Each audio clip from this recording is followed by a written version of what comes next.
Hey, how's it going, guys? Domino Paris 21 here, and back again here at my local shop. So here with all this little rowdiness behind me, but I'm back with my good buddy Andrew here. Say what's up. Hello. So yeah, Andrew here actually profiled a little while back post set 10 for his Liberator deck, and of course he has went to the dark side, as you see. I mean, we all know what that means. But overall, he's been testing this deck a little bit. Got a chance to play with it at the New York Regionals as well. And yeah, overall, Andrew, you have any comments before we get to the deck profile? All I can say is just don't play Narukami reverse with this deck. I got nuked so hard I don't have properly set up formation, so yeah. Yeah, I mean, nonetheless, this deck can really punish a lot of opponents and such. So, without further ado, let's actually get to it. Oh, by the way, this is Chaos Breaker Dragon. If you guys didn't figure it out, there we go. You showed me that little horny unicorn. I swear to God. All right. Oh, too late.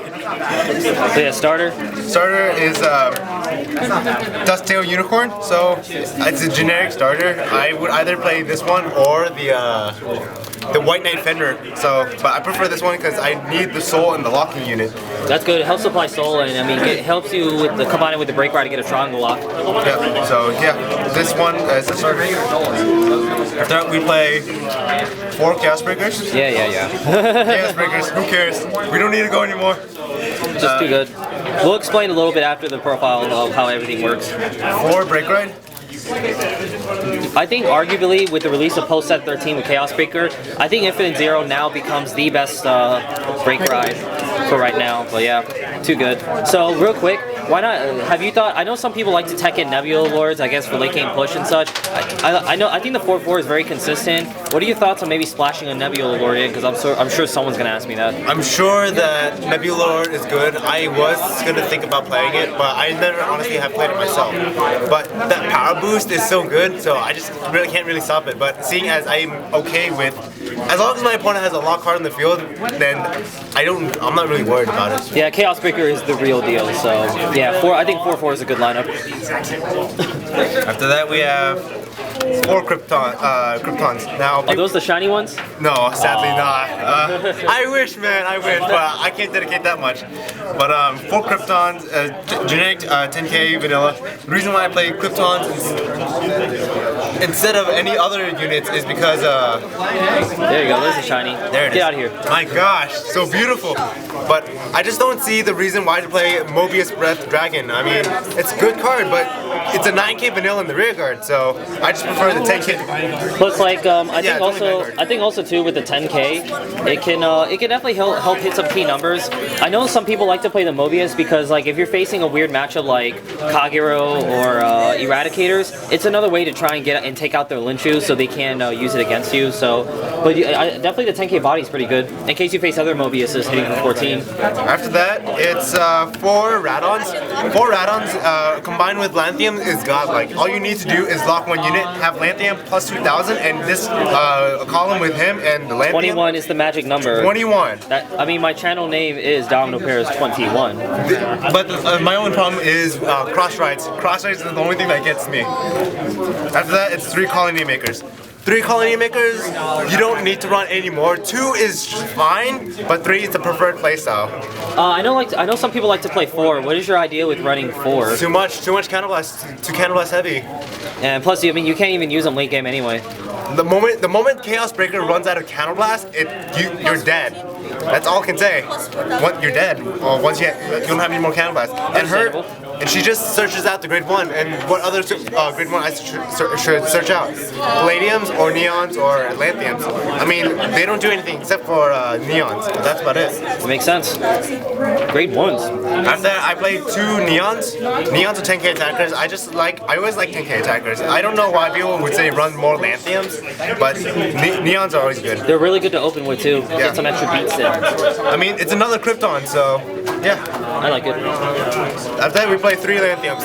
I don't play 4 because I don't lock a lot. I only lock during my opponent's turn, and so Lanthiums, it's good as it is. I don't play less, I don't play more. 3 is good. Because it's like what I always say with Link Joker, they don't do anything until towards the late game unless you ride Chaos Breaker first. And really, you ideally just want him behind your 12k attacker, which I can't remember these names. So hits for 21. Outside of that, I mean, they're all periodic table of the elements. These are pretty good to open early mid game. Just get some early beats in. These kind of sit dead.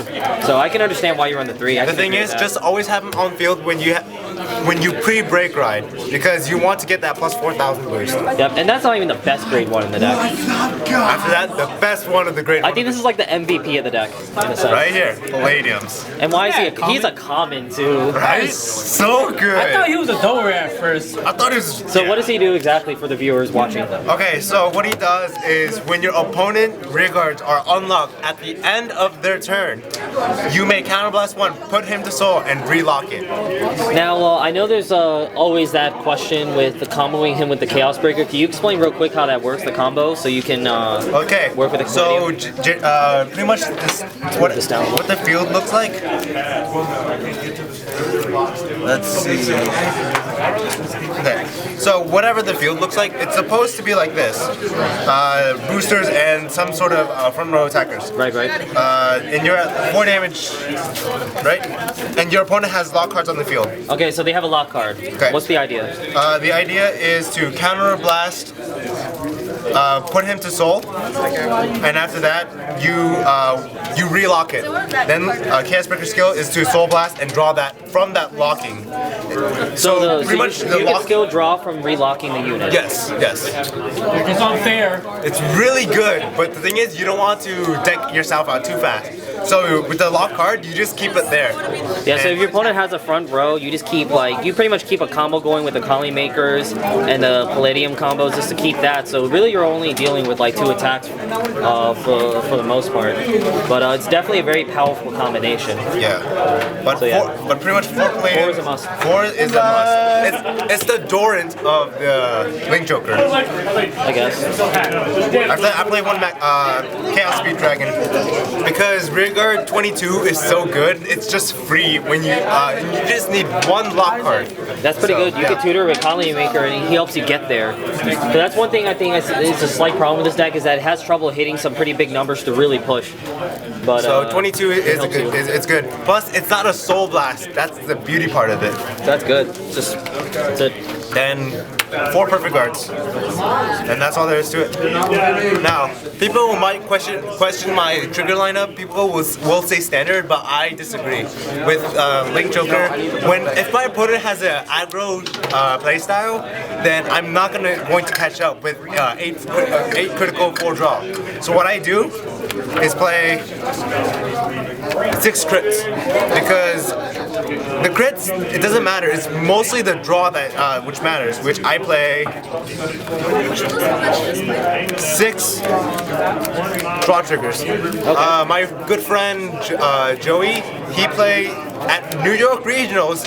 He was playing Invaders, and his Chaos Breakers, he was playing 8 draw trigger and went undefeated with that. So And you win.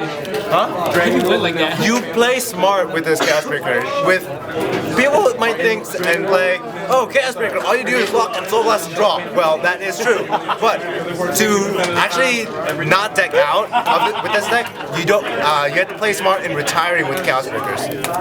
And also to get more soul. If I don't have any more soul, I just re-ride Chaos Breakers or re-ride Infinite Zero, lock more units, and more soul blast more. Makes sense. After that, last thing is 4 heals. I'm gonna replace this once set 14, 15 comes out with the new heal trigger. All right. So you play heals in the deck. I'm just kidding. All right. All right, guys. So that is the deck right there. It definitely has some pretty nice, unique choices that Andrew here definitely found for his liking. One thing too is, have you ever considered maybe playing a second unicorn? Second unicorn. I know some people may ask that. Maybe just to get something else in the soul, give you some other plays. I might consider the White Knight Fenrir, the 4,000 limit break 4 draw one. It's a free draw. Yeah, I like unicorns, a 5k booster. I mean, yeah, unicorn so good. If it's that unicorn, if it's that horny unicorn. But yeah, so there you have it, guys. That is the Chaos Breaker Dragon deck. as always, leave a comment down below with any questions and such you may have. And yeah, Andrew, real quick, do you have any shout-outs? He's like sitting cross-legged on the table. Subscribe to Team Organization Mars and World Liking 36. He's bitches. I believe he is back. We're liking and Zerkuro and One Mango. Would you like a All these mango? people. All right, guys. Thank you guys so much for watching. See you guys later.